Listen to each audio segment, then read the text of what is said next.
পুৱাতে ঘৰৰ পৰা ওলাই আহি এতিয়া বৰদলনি পাৰ হৈ আহিছোঁ আৰু ককাই অলপ ব্যস্ত হৈ আছে। ডিব্ৰুগড়ৰ এজন প্ৰসিদ্ধ ফটোগ্ৰাফাৰ, ৰাষ্ট্ৰীয় আন্তঃৰাষ্ট্ৰীয় পৰ্যায়ৰ বঁটা প্ৰাপ্ত হ'বলৈ সক্ষম হোৱা মানে ককাই মানে বহুতখিনি সমাদৰ লাভ কৰিছে ৰাজ্যিক পৰ্যায়ত, আন্তঃৰাষ্ট্ৰীয় পৰ্যায়ত, ৰাষ্ট্ৰীয় পৰ্যায়ত। গতিকে সেইটো আমাৰ কাৰণে গৌৰৱৰ কথা। এই ক্ষেত্ৰত আমাৰ ককাই বহি আছে পিছফালে সৌৰভ দুৱৰা, তেখেতে ডাঙৰ ডাঙৰ বৃহৎ বৃহৎ চুঙা লৈ আহিছে। এইবোৰ পিছত পৰৱৰ্তী সময়ত আপোনালোকে দেখিবলৈ পাব। আৰু এজন মোৰ বন্ধু, একদম এওঁ চুঙা নাই না, এওঁ যিটো চুঙা আছে বেলেগে আৰু ঢুকিয়ে নাপাব আৰু আচল চুঙাই লৈ আহিছে। গতিকে আমি গৈ আছোঁ, আমাৰ ডেষ্টিনেশ্যন হৈছে শূন্য। এতিয়া শূন্য মানে কি আপোনালোকে নিজে বিচাৰ কৰি চাওক। আমি এতিয়া শূন্যলৈ গৈ আছোঁ। এসময়ত হৈছোঁ সকলোৱে শূন্যতে বিলীন হ'ব লাগিব। অৱশ্যে আমি বিলীন হৈ নাযাওঁ। গতিকে আমাৰ যাত্ৰাটো কি ধৰণে হয়, কেনেকৈ হয়, গোটেই এই ব্লগটো চাই থাকিলে আপোনালোকে নিশ্চয় গম পাব যে আমি সকলোৱে গৈ আছোঁ। আৰু নিশ্চয় থাম্বনেইলখন দেখি সম্ভৱ আপোনালোকে গম পাইছে। গতিকে মানে কথা এটা হ'ল, মানে আপোনাৰ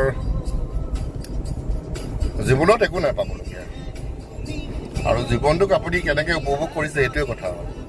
আপুনি 100 বছৰ, 150 বছৰ জীয়াই আছে, 80-90 বছৰ জীয়াই আছে।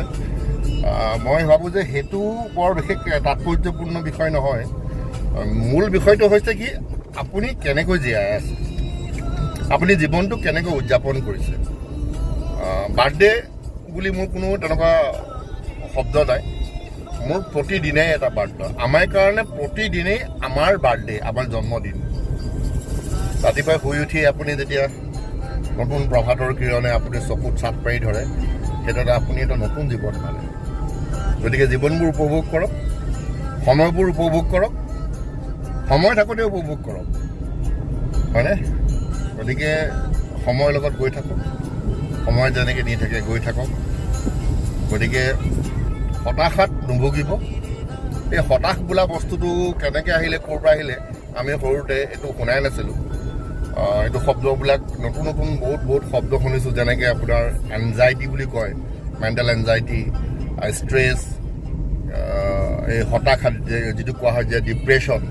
গতিকে সৰুতেতো এইবোৰ বস্তু আমি হোৱাই নাছিলোঁ। কিবা কিবি মন মাৰি থাকিলে মা বা দেউতাই 2 চৰ মাৰি দিয়ে, খেল খতম, ডিপ্ৰেশ্যন খতমেই হৈ যায়। আৰু এচাইডাল লৈ ল'লে, এচাইডাল যেতিয়া থাকে, শৌকাডাল থাকে, গতিকে ডিপ্ৰেশ্যন শব্দই নাহে।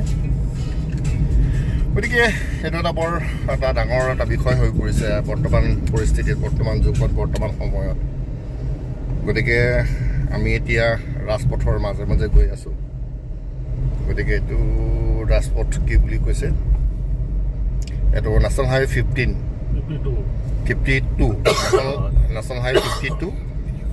এইটো ধেমাজি গোগামুখ হৈ পেলাই এইটো অৰুণাচল যাবগৈ। ঠিক আছে, আপোনালোকে তেনেহ'লে আহি থাকক, উপভোগ কৰি থাকক, আৰু আগত চাই থাককচোন কি কি দেখাব পৰা আপোনালোকক, কেনেকুৱা ধৰণৰ দেখাব পৰা। Sandwich dispenser.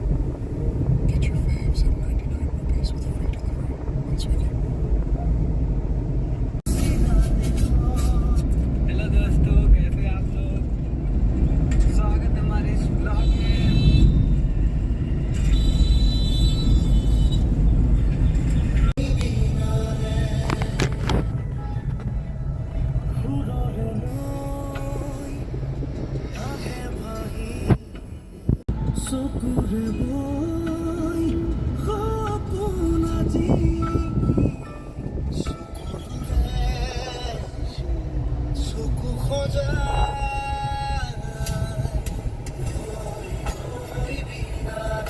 বাৰটা 7 হৈছে। আমি এতিয়া পাইছোঁ সি গোগামুখ। এতিয়া আমি গোগামুখৰ পৰা পোনে পোনে গৈ আছোঁ টুৱাৰ্ডছ লখিমপুৰ। গতিকে গোগামুখ পালেহি। ডিব্ৰুগড়ৰ পৰা সেই গোগামুখ প্ৰায় 2 ঘণ্টা সময় লাগিছে। গতিকে গোগামুখৰ পৰা আমি এতিয়া শূন্য স্থানলৈ গৈ আছোঁ। গোগামুখ সৰু এটা অঞ্চল, ব্যৱসায় বাণিজ্যৰ এটা এইটো ঢকুৱাখানা সমষ্টিৰ অন্তৰ্গত সম্ভৱত। ঢকুৱাখানা সমষ্টি পৰে নেকি এইটো গোগামুখ?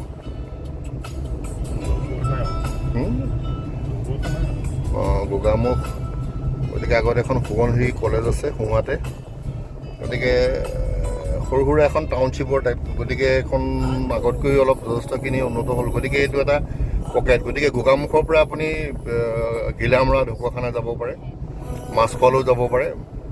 গতিকে গোগামুখৰ পৰা ইয়াত আপোনাৰ NSPC যিটো গেৰুকামুখত যিটো NSPCয়ে ডেম বনাই থৈছে সেই প্ৰজেক্ট ছাইটলৈ আপুনি যাব পাৰে। গতিকে এইটো আমি এতিয়া 52 নেশ্যনেল হাইৱেৰ মাজেদি আমি গৈ আছোঁ।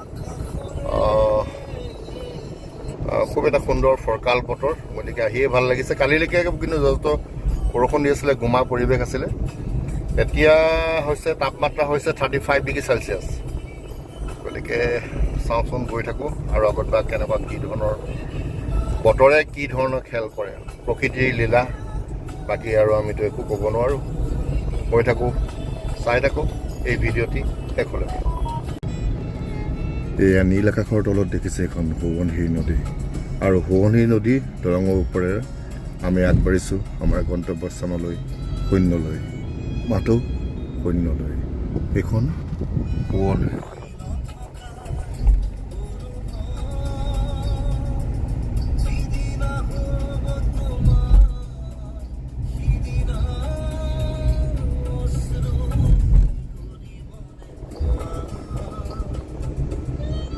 এইখন আঁতৰত আছে এখন আপোনাৰ ৰেলৱে ব্ৰিজ, যি ৰেল অহা যোৱা কৰে ডিব্ৰুগড়ৰ পৰা এইফালে সোৱণি ৰেলৱে দলঙৰ ওপৰেদি গৈ নাহৰলগুন ইটানগৰ পাব পাৰি, আৰু এইফালে গৈ আপোনাৰ ৰঙিয়া গুৱাহাটী আদি অঞ্চললৈ যাব পাৰি এইখন ৰেলৱে দলঙেদি।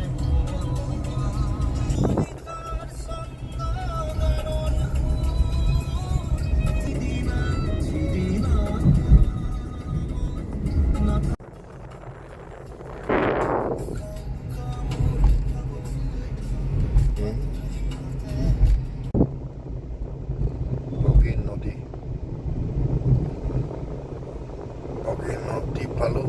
এতিয়া বগী নদীৰ পৰা আমি গৈ আছোঁ টুৱাৰ্ডছ লখিমপুৰ।